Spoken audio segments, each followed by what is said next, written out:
Welcome, curious minds, to the deep dive. Today, we're tackling not just history, but a world kind of paralyzed by it. Yeah, a civilization where the past isn't just, there, it's overwhelming. So much so that time itself feels frayed. Exactly. We're plunging into this society defined by decay, where you've got these amazing technologies right next to almost medieval structures. And truth. Truth is incredibly fractured, really obscured. So this deep dive is into this complex post-historic society. We want to look at the rigid social structure, some unique terminology. The life of a torturer's guild apprentice, which is, wow, quite something. Right. And these powerful artifacts that hint at these, well, almost unimaginable futures. It's a lot to unpack. Our sources are dense, drawn from narratives covering huge spans of time, conflicts, really archaic legal stuff, theological debates. And it's all filtered through this one narrator, Severian. He's deeply knowledgeable in some ways, but also surprisingly naive sometimes. Definitely. An executioner apprentice who gets exiled and travels this land called Urth. So our mission, really, is to try and extract the functional anatomy of this dying commonwealth, map out the social castes, understand the weird time scales. And track down these key artifacts, yeah. See what makes this fallen empire tick, or maybe what made it stop ticking properly. Okay, so when we say post-historic, what does that even mean here? It's specific. Time itself is described as sluggish, almost viscous. Yeah, the sources actually say the society's sense of duration has been dulled by dealings with intelligences who have been subjected to or have surmounted the Einsteinian time paradox. That phrase alone tells you so much, doesn't it? It really does. They're routinely dealing with time travelers or being so ancient that our idea of linear time just doesn't apply. Right. And if your past and potential futures are constantly bleeding into the present, how do you even hold a society together? Well, apparently, with extreme rigidity. Stratification. Exactly. Even with this broken timeline, the society is clinging to this hierarchy. It looks medieval on the surface, but it's built on the ruins of advanced tech. The sources mention 7 basic social groups, right? Though the translator apparently had a really tough time. A really tough time, yeah. Trying to map these caste relationships onto terms we understand. It's hard because the underlying legal economic stuff is just so alien to us now. Yeah. Hashtag the social architecture of the Commonwealth. So the first thing that jumps out is the power structure. Yeah. You've got the ultimate authority, the autarky, Mm-hmm. and then this very specific, totally closed group running local stuff. The exultants. The exultants, yeah. They're right at the top, basically just below the autarch, and it's completely closed. You're born an exultant, you die an exultant. That's it. And they have special titles, like chatelaine for women. Right. And we meet some key ones. Yeah. Thecla, Thea, Vodalis, the Rebel. They're all part of this ancient club. And their job is, well, it sounds important, but also kind of mundane. Day-to-day local administration outside the capital, Nessus. Pretty much. Governors, landowners, local judges, the hereditary elite, making sure the local bureaucracy keeps grinding along, often pretty violently, too. Okay, but that's the core tension, isn't it? Their power is purely hereditary. That clashes completely with any idea of a merit-based commonwealth. Absolutely. So why does the autarky, which clearly has access to incredible technology, let this system continue? They actually have a reason, a stated rationale, and it's deeply cynical. Oh, it is. It tells you a lot about how they view politics. So, first part of their argument, democracy, forget it. They think it just degenerates into constant haggling gridlock. Makes sense in a bleak way. Yeah. Second point. They claimed a professional civil service like an appointed bureaucracy just wasn't possible. Why not? Because, fascinatingly, they argued the Commonwealth lacked enough people who were both educated and didn't already have money and influence. So if you were smart enough, you were already rich and biased, and if you weren't rich, you weren't educated enough. Basically, yeah. So who does that leave? Only the exultants, who are supposedly bred for both education and the expectation of ruling. Wow, okay. But there's a third reason, right? Something more philosophical. The deepest one, yeah. It's from the wisdom of the autarchs, which they treat like gospel. An entire sympathy with the ruling class is the most deadly disease of the state. Whoa, say that again. An entire sympathy with the ruling class. Is the most deadly disease of the state. Think about what that implies. It implies they want tension between the hereditary local rulers, the exultants, and the central power of the autarch. They keep it that way on purpose. Precisely. They're saying if the exultants got too cozy with the autarchy, the whole system would just rot from complacency. No friction. So it's governance through engineered conflict, a kind of low-level Cold War between elites to keep everyone sharp, including the autarch, maybe. It seems like it. Keep the system inefficient by design to prevent that deadly disease of everyone getting along too well. That is chillingly effective. Control through managed chaos. Hashtag tag time and terminology in a degraded era. Okay, so moving from the social structure to how they perceive time. You really see that sort of dulled, ancient sense reflected in how they measure it. Yeah, it's not like our calendar at all. Theirs reflects, what? Scarcity. An immense scale. Exactly. We need to unpack these units because they're crucial for understanding events in Severian's world. The biggest one is the Chiliad. That one's fairly simple, right? 1,000 years. Yeah, 1,000 years gives you a benchmark. You hear about things happening Chiliads ago, sets the scale. But then there's the age. That's the really weird one. Oh, absolutely. An age isn't a fixed time span. It's not based on astronomy or anything. It's defined as the time between the exhaustion of one natural resource. Like sulfur. They mentioned sulfur. Right, like sulfur. I And the know. exhaustion of the next one. That's profound.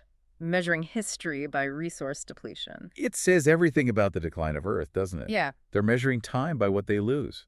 It points to this fundamental fragility, this scarcity baked into their civilization. So when someone talks about the sulfur age, they're placing it in a timeline defined by planetary limits. Time measured by scarcity. Couldn't put it better myself. Yeah. Then the smaller units are a bit more familiar. The month. Lunar month. 28 days. Makes sense. Which gives you a 7-day week. Yep. Standard stuff there. And the smallest unit we see used regularly is the watch. The sentry's duty period. Exactly. It's defined as 1/10 of the night. Do the math, it's about an hour and 15 minutes. Okay, so that's useful for pacing.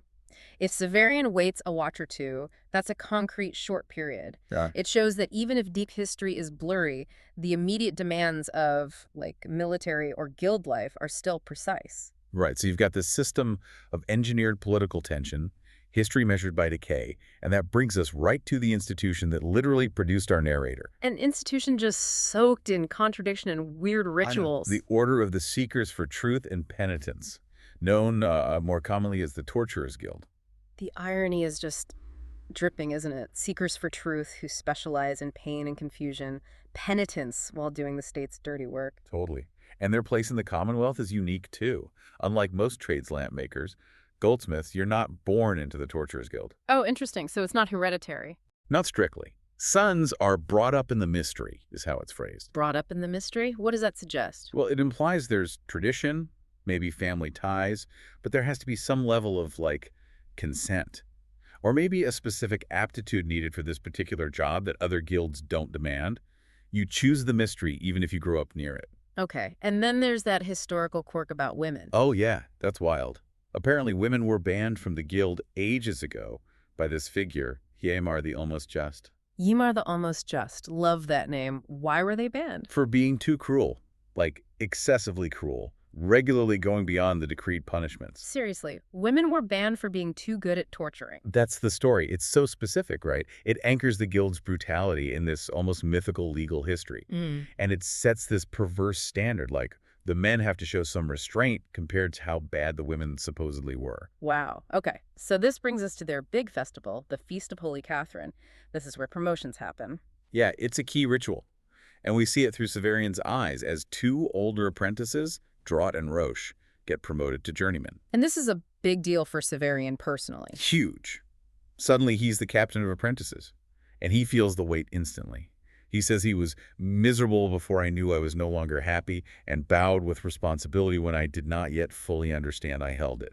That feeling of sudden, overwhelming responsibility, relatable, but for him, the stakes are life and death, basically. He has to keep the younger apprentices in line. Right, and it's a heavy burden. Then the feast culminates in the execution ritual, the final step to becoming a journeyman. And Severian has to perform it. He does. The rules are ancient, symbolic. The executioner has to stand between the victim and the light source. The head has to be in shadow on the block. Between the light and the condemned, like the executioner is the shadow of fate. Exactly. And here's where the big theatrical deceit of the guild comes out. Right. They don't actually. Nope. The executioner uses a false blade. It looks real, but it triggers this hidden mechanism. What does the mechanism do? It makes a lifelike wax head, smeared with blood, pop up dramatically. The crowd sees it, assumes the execution happened. But the actual victim. The victim is hidden. They drape their own head in this special cloth. Fieldgen? Fieldgen. That's the super black stuff, right? Absorbs all light. Precisely. It's not just black. It's like the philosophical opposite of light, used for extreme mourning or reverence.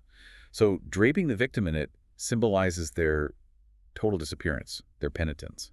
It completes the illusion for the crowd. It's an incredible piece of public manipulation, a performance of justice. Totally. And Severian's moment, lifting that massive sword, terminus est, he hesitates, he feels the weight, feels the transition. The second that blade falls, fake or not, he crosses that line of division. He's no longer just an apprentice. Even with all the violence and deceit, there's a weird kind of pride in the guild, isn't there? There is. Master Gerlos, the leader, tells Severian, no member of the guild has ever been put to torment. They see themselves as separate, above common criminals, even if, as Gerlos admits, they're seen as more than toads. And Severian's feelings about it are so mixed, hating the inefficiency, the hunger sometimes. But loving it because it was home. Weak, maybe, but indestructible in his traditions. That internal conflict really sets him up for what happens next. Which is banishment, cast out, but also given this ultimate duty. Yes, sent to be the lictor, the official executioner in Thrax, the city of windowless rooms. And Master Palamon calls it an escape from the maze. Escape from the maze. So even punishment is framed as a kind of opportunity. Or just another turn in the riddle. Exile is the only way out, maybe. So Severian's identity gets forged in the guild, but his destiny really seems tied to these two objects he carries. Let's start with the sword, terminus est. Right, and it's not just a big scary sword. It's actually a piece of high technology disguised as an ancient tool. The name means this is the line of division, you said. Yeah, translated from old languages. Embodies that moment of judgment, life, and death. Or, for Severian, apprentice to journeyman. But the really cool part is the hidden tech, the hydrargyrum. Exactly. This channel down the spine of the blade, filled with hydrargyrum, which is described as a metal, heavier than iron, but it flows like water. Like mercury, but denser. Something like that, yeah. And it makes the sword self-balancing. How does that work? Well, think about being an executioner. You might have to hold that heavy sword up for a while, right? Waiting. Yeah, muscles would start shaking. So when Severian raises the sword high, the hydrargyrum flows back towards his hands. It makes the blade feel lighter, easier to hold steady. Stabilizes it. Okay, that's clever. Elegant, even. But then when the blade falls... Then inertia kicks in. As the tip speeds up going down, the liquid metal rushes forward to the point. Ah, so it adds weight and momentum right at the impact. Massively increases the force, the precision. Turns this potentially clumsy weapon into this perfect instrument of judgment. It's amazing biomechanics hidden in plain sight, high tech under the rust. And the sword has this presence, too. People fear the Carnifex, the headsman. The sword's reputation gets him places, gets him respect or fear. Definitely. It's both a burden and this ultimate credential for him. Okay, so that's the sword. Then there's the other artifact, the really mysterious one. The claw of the conciliator. Ah, the claw. Yeah, this becomes central to everything. It's described as this luminous blue gem. Supposedly a relic from the conciliator's wounds, like a piece of a saint. That's the story. But Severian himself wonders, why call it a claw? Doesn't sound like a wound relic. So ambiguity right from the start. Divine shard. Something else. Exactly. But whatever its origin, its power seems immense and deeply connected to this prophecy of a dying sun being reborn, the new sun. When we actually see it work, right? Oh, yeah. In daylight, it glows and flashes this intense blue-violet light, described explicitly as being like a new sun. And it heals or restores. It seems to. After a brutal fight with these man-apes, Severian feels his strength surge back, just holding it. And later, he touches Jonas, his companion, with it. Jonas, the part machine guy. Yeah.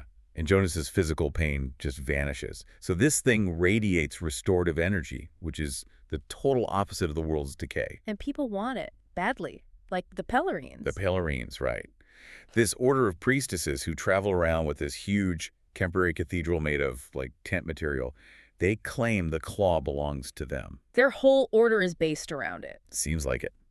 Around the claw and the new sun prophecy, they wear these distinctive red robes. What do the robes signify? Supposedly the descending light of the new sun, but also maybe the wounds associated with the claw itself, linking suffering and renewal. And the fact that Achasia, the assassin, tries to steal it later. Confirms its value, right? It's not just a religious symbol. It's politically powerful, maybe even cosmically powerful. A huge prize. So he's carrying death and judgment in one hand with the sword, and healing and rebirth in the other with the claw. A walking contradiction. Destruction and creation. That's Severian's path. Hashtag tag 4F. Key players. And the war against the autarky. So Severian gets banished, thrown out of the Citadel's structured world, right into the middle of all this political turmoil simmering under the autarky. Then the first big figure he runs into is Votalus. Votalus, yeah, the exultant rebel. He cuts this figure of, like, romantic violence. Severian first sees him fighting fiercely at graveside, defending a woman's honor. And Severian is instantly impressed, swears allegiance. Totally impressed. Votalus gives him a coin. Severian feels bound to his cause. Votalus has this grand ambition, right? Not just rebellion, but... Oh, yeah. To overthrow the whole Commonwealth and, quote, make us once more the masters of the stars. A return to some glorious spacefaring past, directly challenging the autarch's stagnant rule. Sounds heroic, but there's a catch. The sources introduce doubt pretty quickly. Immediately. Severian has these dreams of Votalus as this amazing leader, but later, especially after meeting the autarch, he starts to wonder, could Votalus actually be working for the autarch? Like the ultimate control is running your own opposition. Could be. In this world, you can't rule it out. Is the revolution just another layer of the autarch's control scheme? That ambiguity gets amplified by Severian's relationship with Thecla, doesn't it? Oh, hugely. Thecla, the chatelaine prisoner back in the Citadel. She's fundamentally important for Severian's development. She was an exultant, too, close to the autarch. Yeah, part of his inner circle of concubines. But she was captured basically as leverage against her half-sister Thea, political pawn. And while she's in prison, she teaches Severian. She becomes his university, basically. Yeah. Teaches him about ancient history, court life, the exultant worldview. He gets this layer of sophistication from her that someone in his job just wouldn't normally have. Makes him seem much more educated later on. And they form this bond, which leads to probably the most shocking, disturbing part of the whole narrative, the Alzabo feast. Yeah. We definitely need to slow down here. This reveals the extreme methods Votalus's faction uses. They use something called the analeptic alzabo. Okay, what is an alzabo? Not just a myth? Apparently not. Yeah. It's described as an animal, or maybe prepared from a gland of an animal that eats dead bodies. Eats a carrion. And somehow absorbs the identity and memories of the person it eats. Can even speak with their voice. That's horrifying. And Votalus uses this. How? The goal is stated as to absorb all that can be learned at the past.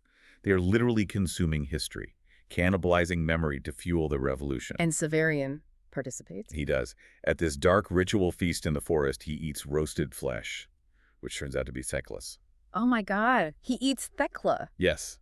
And the effect is instantaneous. Her memories, her knowledge, her personality flood into him. Yeah. He knows things about the autarch's palace, the House Absolute. He knows how she died. Everything. So he carries her inside him, literally. Her memories become his. Exactly. It cements his connection to her, but it's utterly barbaric. It merges these themes of consumption, memory, resurrection, using the dead to fight for the future. Wow. Okay. From political horror to personal vendettas, Agia and Agilis at the sanguinary field. Right. Agilis, this guy in distinctive armor, challenges Severian to a duel, a monomachy, supposedly over some insult. And they fight with these weird weapons, averns. Yeah, averns, described as like maces or maybe swords with these viper-toothed leaves on them. Yeah. And the leaves can be detached and thrown. Super dangerous, possibly poisoned. Sounds theatrical and deadly. Agilis loses, right? But he does, and immediately cries foul. Says Severian won by slight, used some unfair power. He thinks the claw, or feet, intervened because two of the thrown avern leaves somehow hit each other in midair, saving Severian. But there's more to it, a setup. Total setup. Ashaja, the sister who seemed friendly at first, she was the one in the armor who orchestrated the challenge. She planned the whole duel. Why? To get the claw. She reveals her real motive later, trying to steal it from Severian while visiting Agilis in his cell. The duel, the insult, it was all just an elaborate plot to get her hands on the relic. So the sacred claw is just loot to them. Just a prize for thieves and assassins. Shows you how different factions view these powerful objects. Severian's journey isn't just through a weird society. It's through places and encountering beings that seem to defy basic logic, like reflections of Earth's deep past and discarded science. Yeah, impossible things made real. Let's start with the heart of power. The Autarch's palace, the house absolute. It's not just big, it's tricky, illusory. Very. Designed to confuse. Ah. Thecla says it can't be seen. Meaning it's invisible. Not literally vanished, no. More like its location is obscured by psychological tricks, architectural misdirection. You need spies, maybe false maps, maybe some kind of special knowledge just to find it. It protects itself with confusion, not just walls. And the gardens around it are weird, too. Designed by this mysterious figure, Father Enair, the Autarch's aide, they're built to make you feel like you're always at the center, no matter where you stand or walk. Always at the center. What does that do to you? Makes you question your own perception, your place in reality. It's supposed to convey some incommunicable truth. The gardens aren't just pretty, they're like philosophical traps, meant to keep you disoriented and maybe self-absorbed. Okay, so spatial impossibilities. Then there's Master Olton's library, which is bigger on the inside. Literally, yeah. The contents are described as being larger than the container. How is that even possible? Dimensional shenanigans. Pocket universes. Who knows? But it suggests the library isn't just a building, it's something more.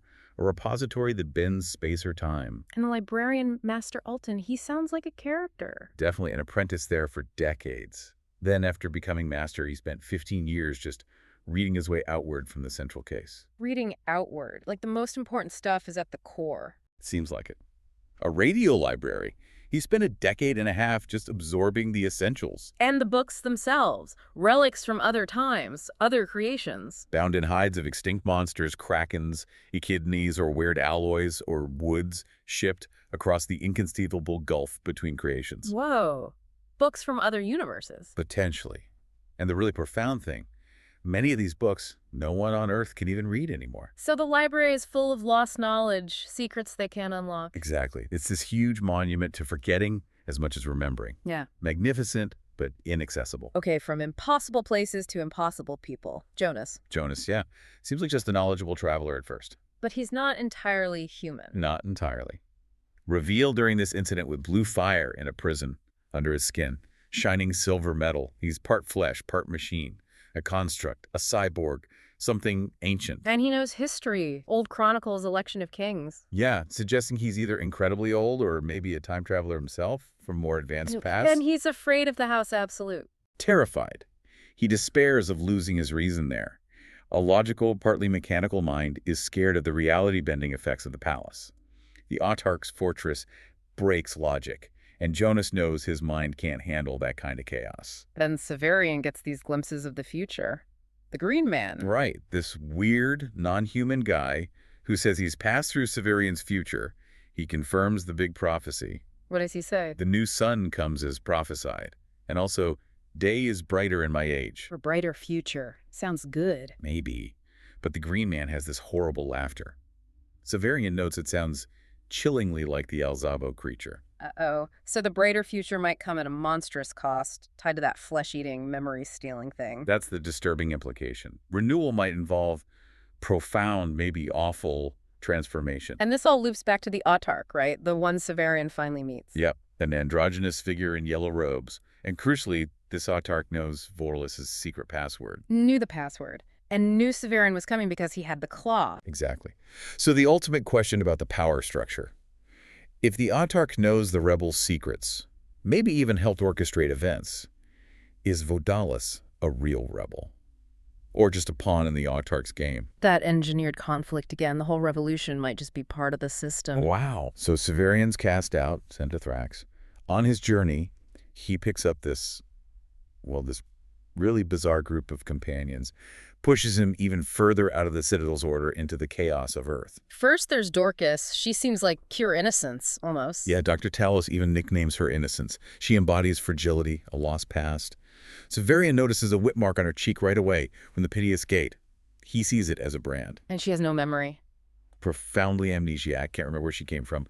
Just tormented by these awful recurring dreams. What kind of dreams? Really specific, heartbreaking stuff.